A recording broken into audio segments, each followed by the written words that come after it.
Welcome to the Strong, Single and Human podcast, a real look at single parenting, the ups and downs, and how to navigate life with kids on your own while keeping sane. Covering subjects such as domestic violence through to fussy eaters and solo dating. I'm your host, Claire Martin. Welcome. This week's guest back in 2005 was a very unhappy person, severely depressed and to the point where he couldn't even get out of bed. He was suffering from chronic anxiety and was just totally lost. 6 months later, however, he was an unrecognisable person, enthusiastic about life, positive, excited, and above all, happy. Cody Butler is now the founder of Teen Success and the creator of Teen Success Method, teaching teens unshakable confidence, self-esteem, and motivation. He's also a #1 best-selling author of Got Attitude and the recently released Cut the BS, a no-nonsense guide to happiness. Oh, I nearly said a naughty word then. He's been featured on Fox, ABC and NBC and has worked with over 2,000 teenagers to date. Hi, Cody. Welcome to the podcast. Thanks for joining me today. Thank you so much for having me on. It's a pleasure to be here. No, cool. Look, wow. It seems like you've had a real transformation since 2005. Tell us about your journey. How did you come from being stuck in bed and not being able to get out of bed to actually where we are today, which is ecstatically happy and doing the things you're doing? Yeah, ecstatically happy. I think that's ambitious, but definitely stable. Well, happy, happy and sane. How do we all get to the place where you are, which is happy and sane?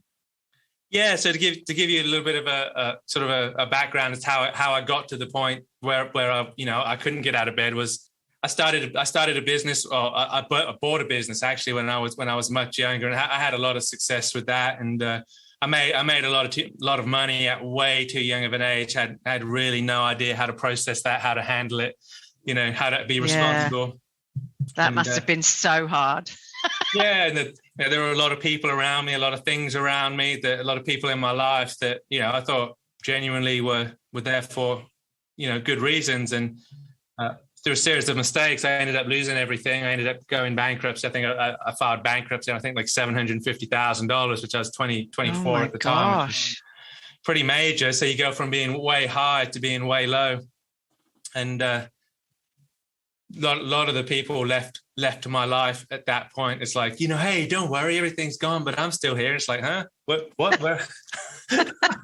So I ended up having to deal with that, and then a relationship breakup at the same time. Oh my gosh! Which that just I compounded that with a series of bad decisions of self-medication of one kind and another. While you were young, I think we've all done. Yeah, when a few years later, never really recovered from that. Went straight into another relationship without ever really recovering from that, and that subsequently ended very badly as well. And it just kind of pushed me over the edge, and I got to the point to where I just couldn't really function anymore. It was kind of like my body was just shutting down. I said, no, you've taken it, so you've handled it so far, Cody. We'll take it from here. The bed is the safest place for you. Well, and the thing is, I suppose the stress of everything impacting on one and another things, basically it meant your body needed to take a break. Your brain needed to take a break. All of those stress that was flowing through your body at the time, no money, no partner, all of that sort of thing.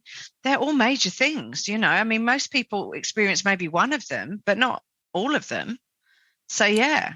Yeah. That's the thing. I mean, there was a series of events there where any one of them could be debilitating, but, put them all together. And then, like I say, I mean, the behaviors that I engaged in to kind of, just compounded it, made it even worse as well. So, so basically I found myself in a, unable to get out of bed. I was living in a shared house at the time with like 5 or 6 other people. And one of my roommates just felt sorry for me, and she brought me a book. I've got it up here, actually.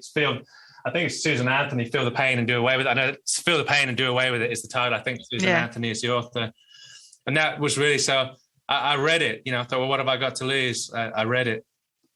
And that was the first time really where it kind of came into my consciousness that I have a choice. This is a choice. I'm choosing this right now. And just because I don't know that I have other choices available to me doesn't mean that other choices are not available. So it's like I opened up my mind to the idea of like, okay, well, there are other choices. This is, I'm choosing this, and there are other options. And I went down. I mean, you see a lot of books behind me. I went through probably 100 books in 4 to 6 months. I mean, I just couldn't stop once I started. And well, you were in bed. What else was there to do? 6 months later, it was like I was a radically different person. I mean, I was actually in music college at the time, and I kind of just withdrew from college. And when I started going back, people are like, "Who are you? Who are you? Oh, wow. Who is this person? What are you doing?" It's like it's just completely. I went 180-degree shift from being very, very depressed and unhappy to really functioning completely, on top of the world. Really, to be honest with you, being a completely different person. Yeah. Wow. Okay. But so basically, you just said, right. You read the book and you said, okay, I'm going to work on myself then. I'm going to read and get and build myself and develop myself as much as I possibly can. Yeah. No, that's fair. Wow. So then what happened after that? You said you were at music college. So you went back to college? Yeah. So I actually ended up very, very soon after that, I ended up meeting my wife. She was a vocalist, and I ended up working with her, and we had 5 or 6 years of being professional musicians together. We ended up getting married, and I always wanted to be, well, not always, but I wanted to be a professional musician. So I was able to make that happen very quickly. I was able to get into a healthy relationship this time, which we're still married to this day. We've got 3 kids now. It's a great situation. So it all changed very, very quickly. Changed, and you came out the other side, basically. And that's the one thing, anybody listening to this that's in a bad place. I mean, that's the 2 things really that, I would love for them to take away is A, you don't have to be like this, and B, it can change very, very quickly. Those are the 2 things, get that mindset. A, there is possibility of change, and B, it doesn't have to take 20 years. Well, I suppose that you're choosing the funk that you're in as such. And so therefore, if you're in a bad mood, nobody's put you there apart from yourself, basically. And if you're in a happy mood, well, nobody's put you there apart from yourself, because there can be things that happen to you that may make you happy, but somebody else could make them in a funk. So that's fair enough. And if you're in a funky mood and really not having a good day, you're the person who can control that and think differently about whatever was happening and move yourself away from that as such, or get outside or do whatever. So that's right. And later on, when I started to seek out mentorship and started to realize that there's wisdom in counsel, and there are people that have trodden the path and they understand, like they've got the map, and I started actively seek that out. One of the mentors that I had, Jim Rohn, one of the things he says is, when you transition from childhood into adulthood is when you accept complete responsibility for everything that happens in your life. And that's so key and so profound. It's like, if you are not accepting full responsibility for everything in your life, you're not on the path to recovery yet. You're not on the right path. Well, you're not in control, because you're basically saying, well, it's that person that actually made me feel like this. Yeah, exactly. That's the word. Yeah, no, that's right. Wow. Okay. So then met your wife. Maybe you've had a baby by then. I don't know. But like you. No. How did the first book come about? Yeah. So the first book was really, it was a documentation of the. Was that pre-children, or was that to do with your children? The children are fairly recent development. My oldest is 5, so this was a good 7 or 8 years before EJ came along. So the first book then, Got Attitude, #1 bestseller. Like, what made you write a book? So it didn't really start out as a book. So I wanted to. I knew, like, you don't have to be an Einstein to see that other people around you are suffering. You don't. Yeah, well, you don't have to be too clever to see that a lot of people are in the same situation. So I really sort of felt a lot of empathy for other people in that situation at the time, and I felt like I had a documented way out of it. So a lot of times, like we can talk, and I'm sure at some point you're going to ask me, okay, well, what are some tangible steps people can take, right? We can talk philosophically and say, okay, yeah, well, I kind of felt this way and that kind of happened. It's like, okay, well, if you want to go from depressed to happy, what's the process? What are some tangible steps that people can take? And is it a process or is it just random? Yes. So, well, yeah. Is it luck? Because some people say, you've got all the success and everything because it's luck. You were just lucky. Exactly, which again is a completely disempowering, limiting belief. It's like... well, you're giving away your power again, aren't you? Because you're saying, I don't have control over this. You're playing the victim again, and you're saying, well, I don't have control over this. It's just luck. So, and I'm not a lucky person. And again, going back to the previous philosophy of like, I take full responsibility for everything in my life. If it is luck, then who's responsible for that luck showing up, or who's responsible for it not showing up? You have to take that. I was in a hotel not too long ago, and there's a big sign on the wall. It said, "Luck is opportunity meeting preparation." Oh, okay, yeah. I think that's a great way to put it. Luck is opportunity meeting preparation. Yeah. Many people have been presented with the same opportunities that you or I have. They just weren't prepared to recognize and grasp them. Yeah. And made a different decision, maybe potentially, and said, no, listen to their inner voice, maybe their, inner fears that have said, no, you wouldn't be good enough for doing that. Or, you shouldn't go and do that because that's putting you out of your comfort zone and stuff. So got attitude then, what's that about? Is that about the journey and from being in bed to then being happy and how you actually went from A to B? Yeah. Okay. 10 chapters, 10 steps. Oh, in sequential order. Oh, so a bit like Alcoholics Anonymous, but it's like Happy Anonymous or whatever. Or yeah, exactly right. So at the end of the day, it's your philosophy that's going to determine your outcome. It's not your environment. I mean, we can look at any person in any situation of life, right? And it's like, are there rich people that are happy? Yes. Are there rich people that are depressed? Yes. Are there poor people that are happy? Are there poor people that are depressed? It's like, absolutely. We can take any circumstance, any scenario, and we can find people that are happy and depressed in that scenario. Yeah. Yeah.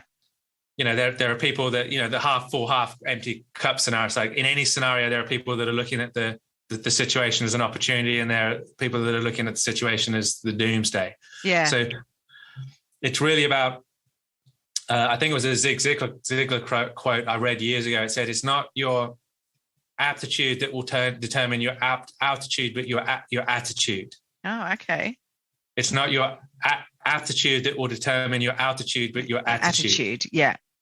So how high you get is, your attitude as such, not the substances you're on as such, but like your attitude as such to that.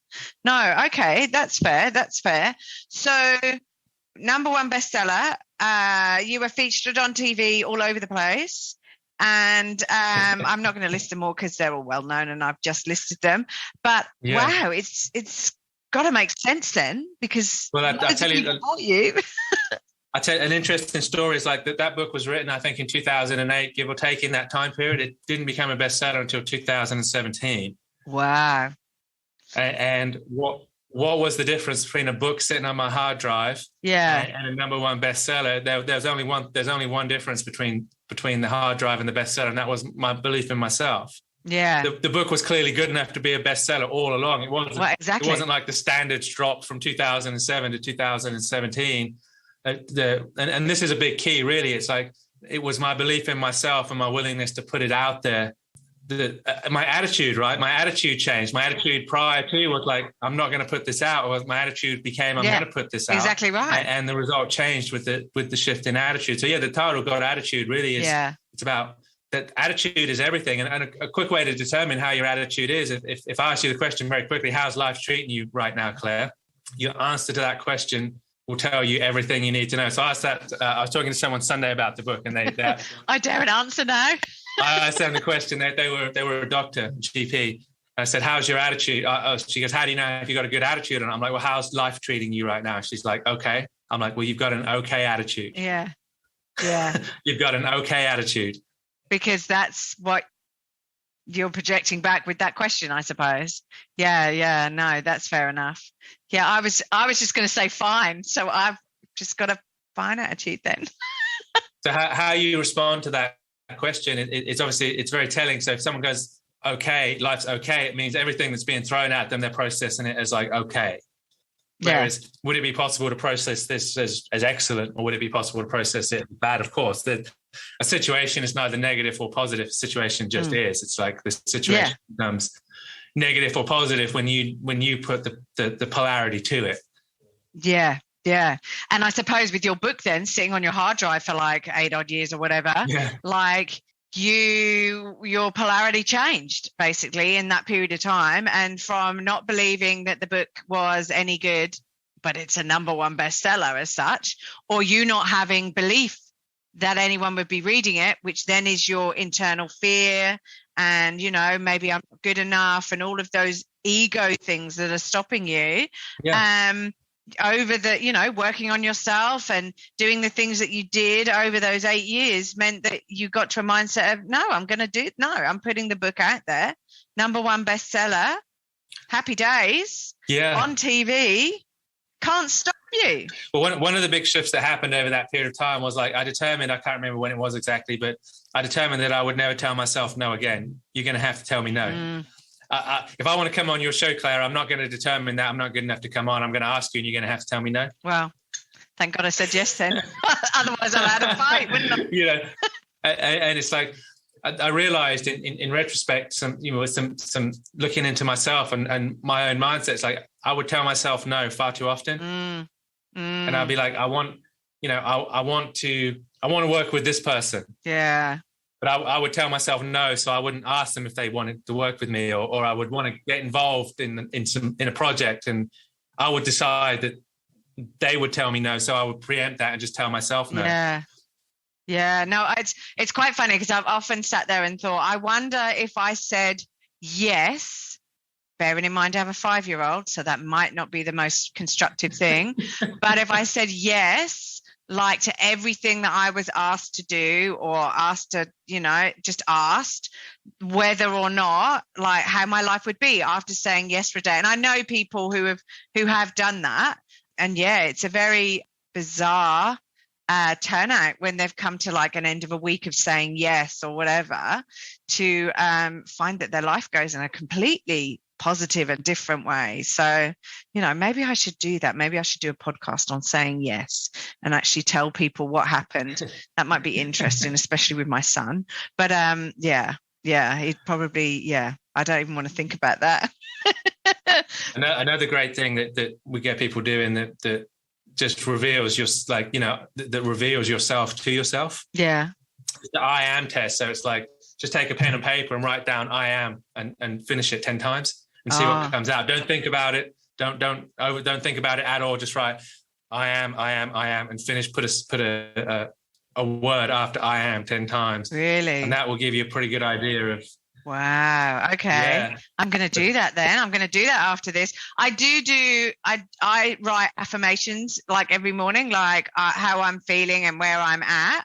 And I do gratitude every day, which sounds really cheesy and like a bit bleh.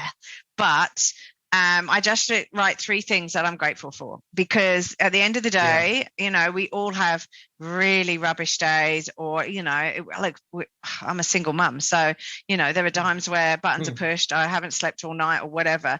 But then I sit there and I think, well, hang on a minute. I have a house.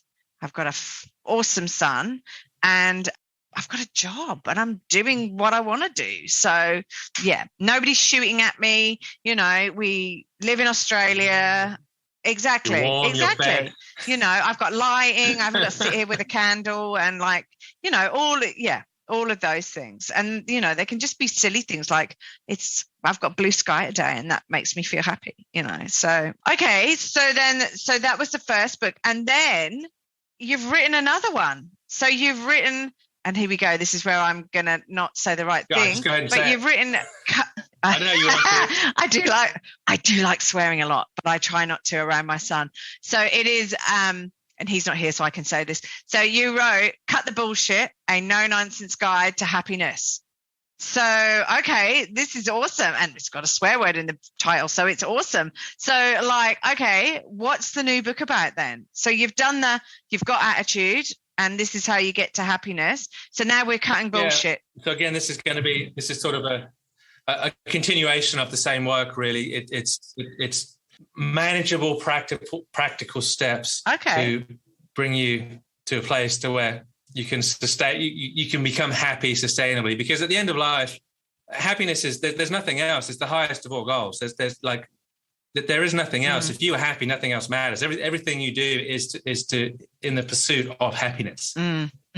That's what it is. Yeah. And I suppose the thing is, over the last year, because we've all been stuck in our houses, some of us in lockdown longer than others. And sorry, saying because I'm in Melbourne, that, we're like, it's been a roller coaster, to say the least. 2020 and also 2021 has been a roller coaster. There's, last year was a roller coaster, COVID roller coaster. And this year we've got pockets of COVID that are sort of cropping up, and people are being locked down for a week or whatever. And it's just disruption. So, actually getting in tune with where we are and being happy with situations and changes, I suppose, is really important, a massive factor at the moment. So, okay, how do we cut the bullshit then? Yeah, absolutely. I keep saying this word. It's really bad. I'm going to have to bleep it. But so what are your tips on cutting the bullshit out of your life? Said again, sorry, people.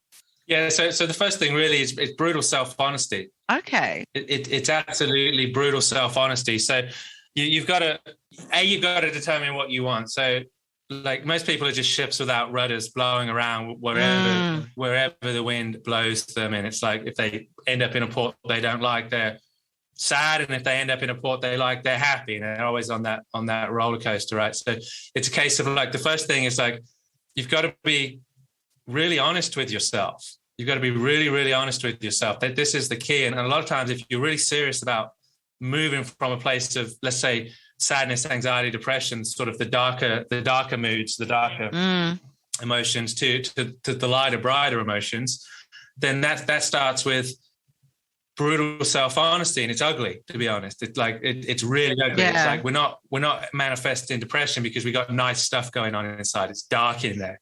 No. So how do you become brutally honest with yourself? So I mean, what does that look like? So the first thing, and it's controversial, no doubt, but it's like you've got to ask yourself, how am I benefiting from this depression? Okay. Because you wouldn't be in it if you weren't getting something from it. Is that what you're saying? You wouldn't be in it if you weren't getting something from it. No. So like it's a moderate example, but it's an example like sometimes like once or twice a year I'll get, I'll come down with the flu or something. And I lay in bed all day and I binge on Netflix, and my wife brings me food on a tray, and it's like, sounds awesome. Although there are some times where maybe like I exaggerate the flu a little bit. I hope your wife is not in here listening distance. You may not be getting his next material. Or I have the urge to, like, I'll wake up and I go, oh, I'm not feeling good. I've got the flu. I'm going to stay in bed all day. But it's like, there is benefit. I'm benefiting from that. That's a very minor example, right? There's benefit from it. It's like, yes, there is a certain underlying condition that is legit, but I'm certainly benefiting from it. Yeah. No, I was just thinking, and if you're depressed, is it that you're getting attention because you're going, oh, my life's so rubbish, and you're playing the victim, and people are then coming and looking after you as such, like you are in bed with the flu, and I've been depressed. I've been in those areas. So yeah, I understand that place, but it's then actually accepting that. And is that what you're sort of saying? Accepting where you're at, accepting that you're depressed, and maybe you're depressed or whatever you're feeling, wherever you're at, and that maybe recognizing it and looking at how you can change it. Is that what you're sort of saying? Accept and recognize so that you can move through. Yeah.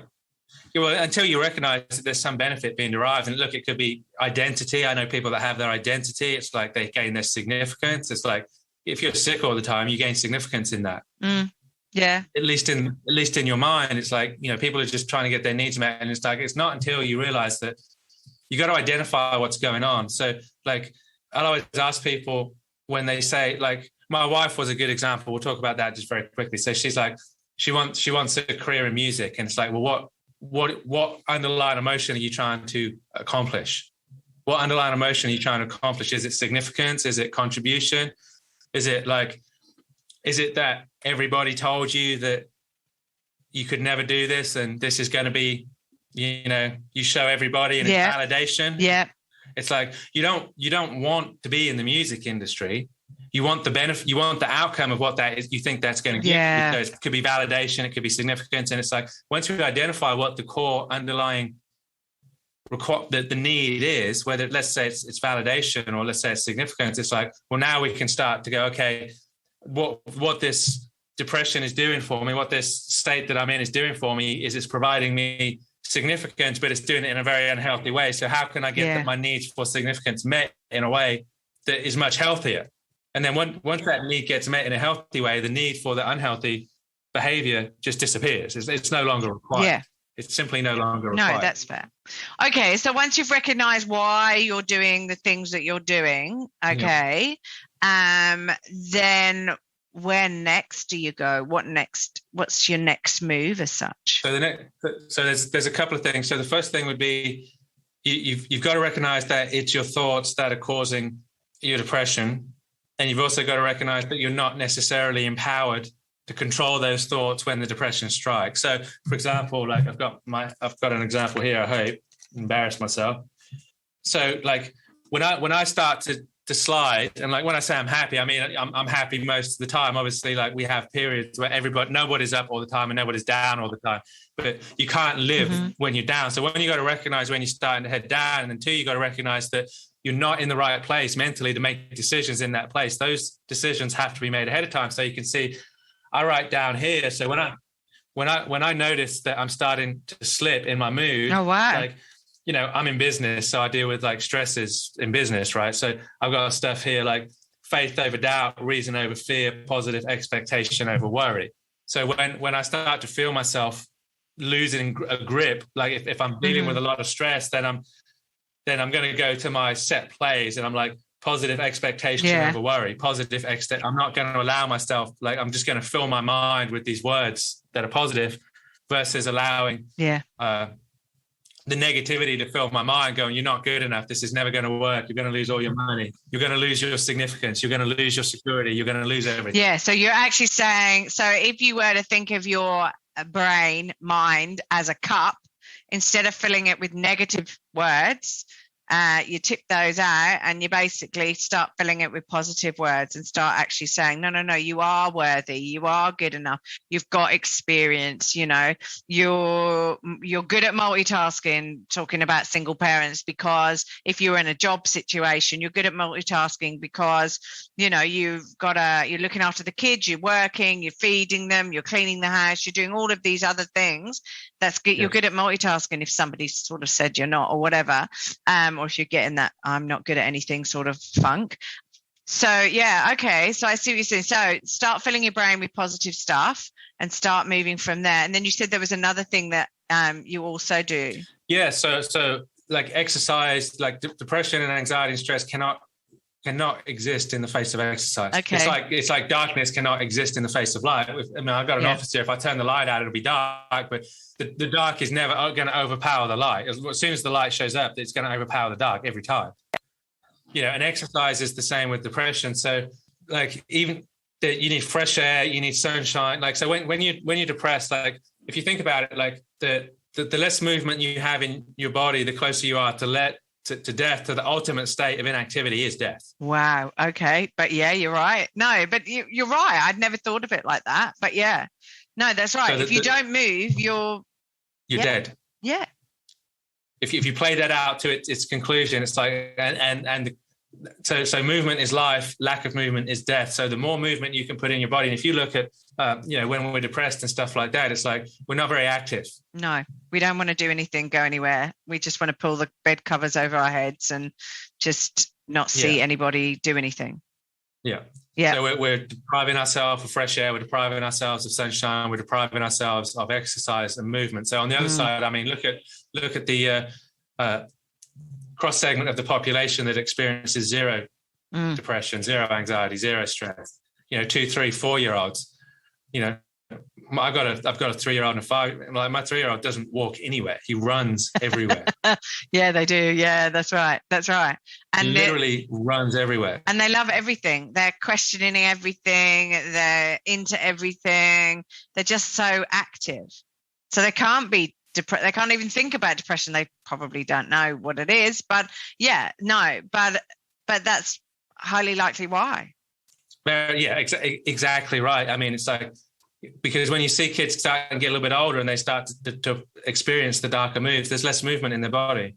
Well, they're stuck on an iPad, or they're stuck sitting watching TV, or they're like, and there's no communication there as well. And I think we're creatures of communication. So we are there to socialize and talk and be in groups to socialize.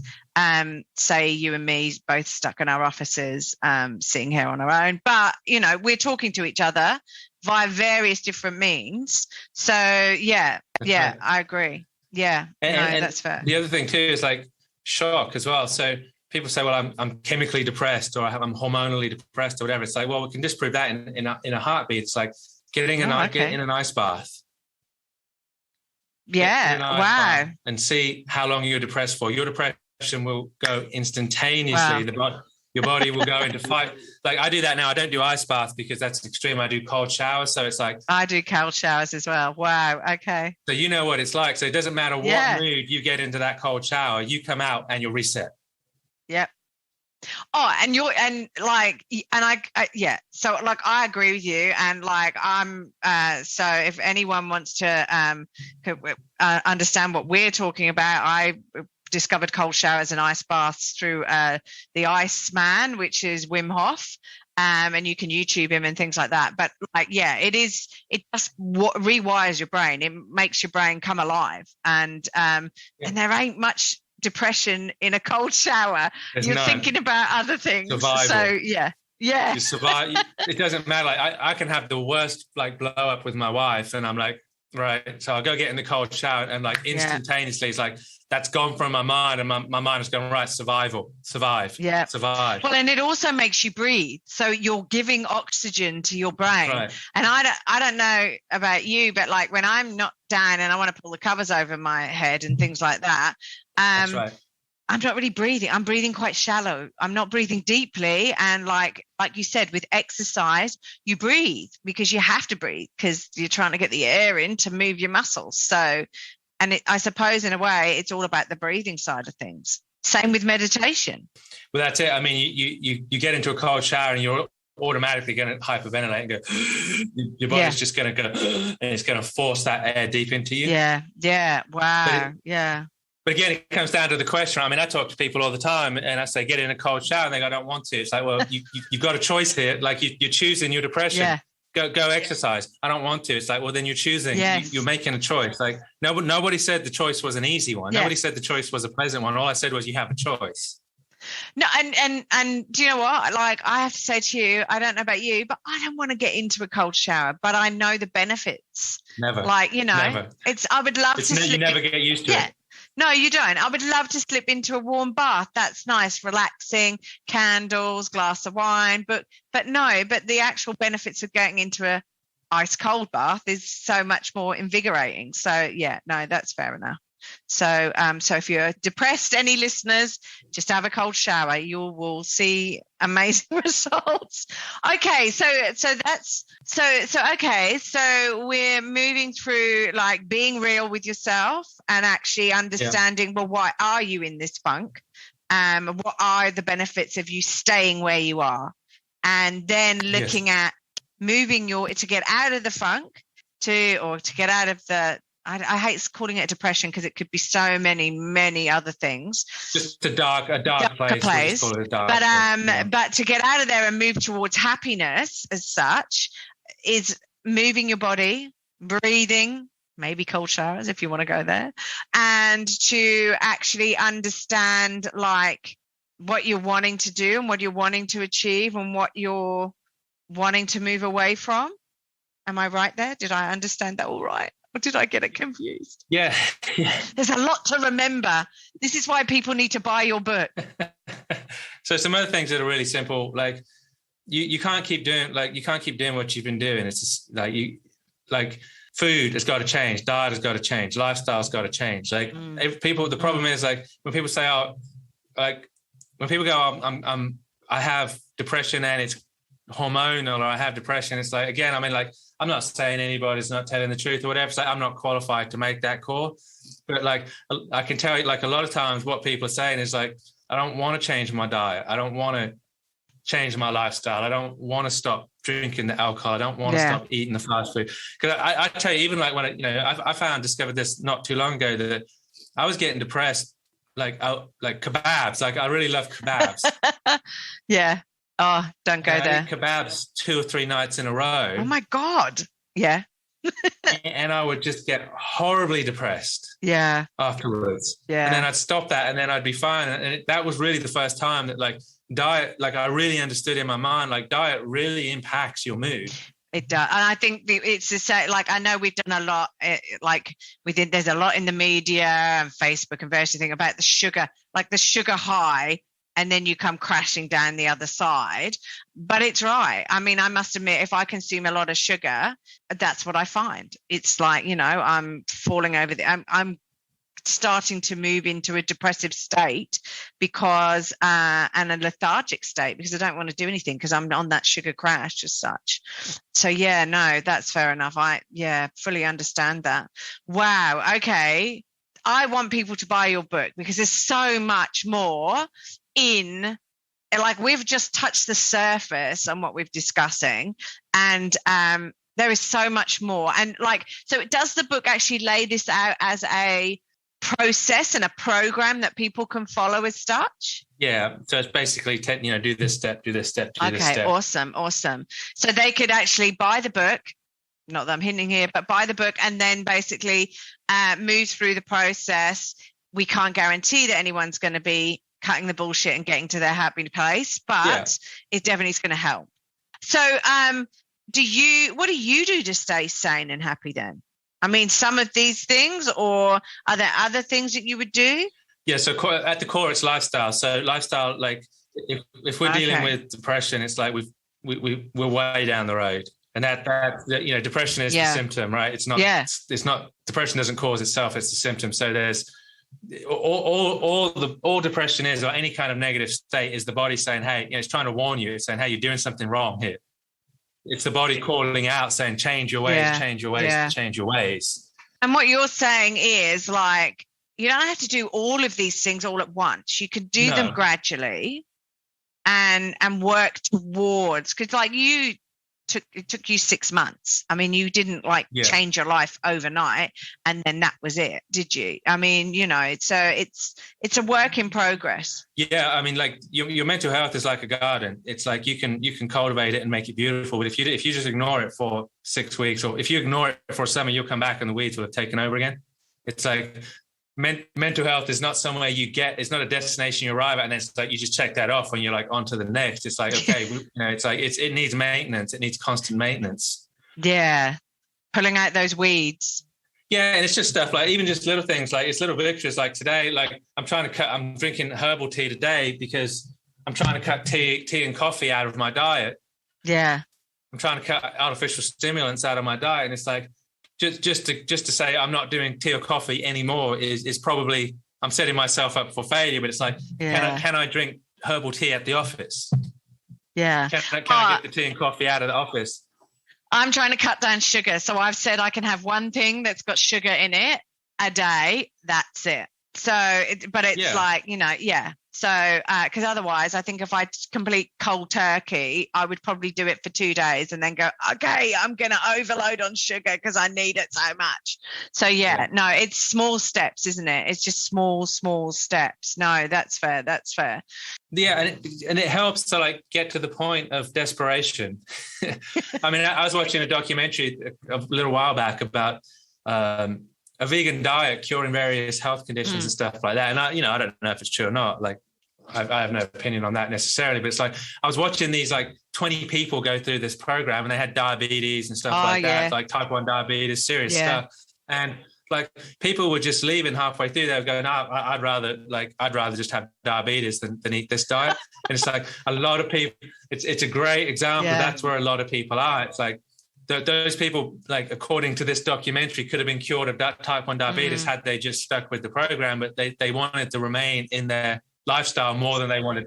So it's the same with the kind of stuff we're talking about. I mean, can anybody recover? It's like, I would say anybody can recover from depression in the same way that anyone can learn to swim, right? There's going to be the odd person here or there that maybe has a physical disability that prevents that, but generally speaking, everybody can learn to swim. Yeah. Everybody can. Yeah. So, but you've just got to want it. You've just got to go, like, I'm sick and tired of being sick and tired, and I'm ready to change the diet. I'm ready to change the lifestyle. I'm ready to face myself. I'm ready to, and if you can do that, then change is rapid. Yeah.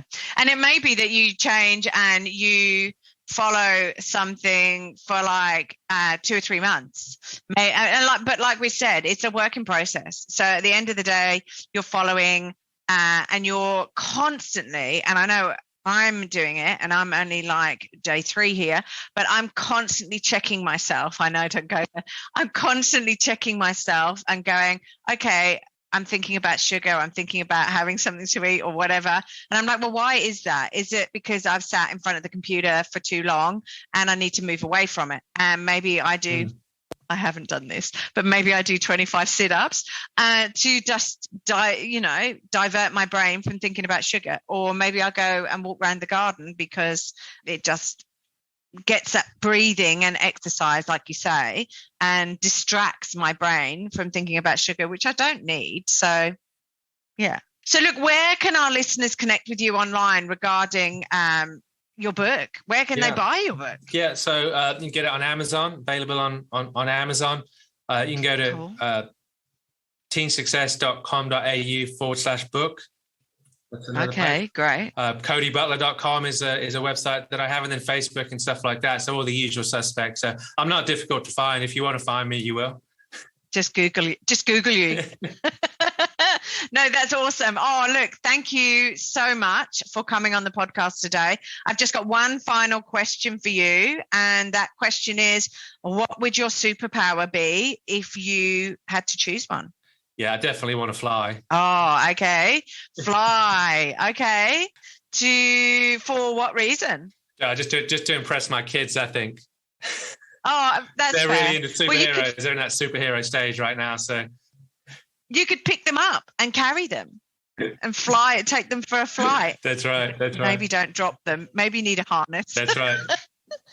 No, that's fair enough. Look, flying is like, I have to admit, I do like the flying side of things because I've got family in the UK. So, if I could fly and it took me 5 minutes, maybe 10 minutes, then that would be great. No, that's fair enough. No, look, thank you so much. I wish you all the luck with your book. Thank you. I'm sure you don't need my luck. I'll take it, #1 best-selling author and all that stuff. But that's fair. And I'm freely give it. It's all good. Look, thank you for coming on the podcast, and I hope you have a great day. Same back at you. Bless you. Thank you. Hey everyone, thanks for listening. If you enjoyed this podcast and would like to hear more, please hit subscribe wherever you like to hear podcasts. If you'd like to support us further, share this episode with your friends and family on all the usual social media platforms that you're normally on. And finally, drop us a review on iTunes, as I'd love to hear your thoughts, comments, and ideas. It all helps me to understand and produce awesome content that I know you're going to want to hear, like this. If you want to check out past episodes, write to us, appear on the podcast, or for links, resources, and show notes, go to our website, www.strongsingleandhuman.com. We are also on all the usual social media platforms, Insta, Facey, and Twitter. Have a wonderful week, and I hope to see you back here again soon. Be kind to yourself, and remember, no one's perfect, and we're all just putting one foot in front of the other and doing our best. I'm Claire Martin, and you've been listening to the Strong, Single, and Human podcast.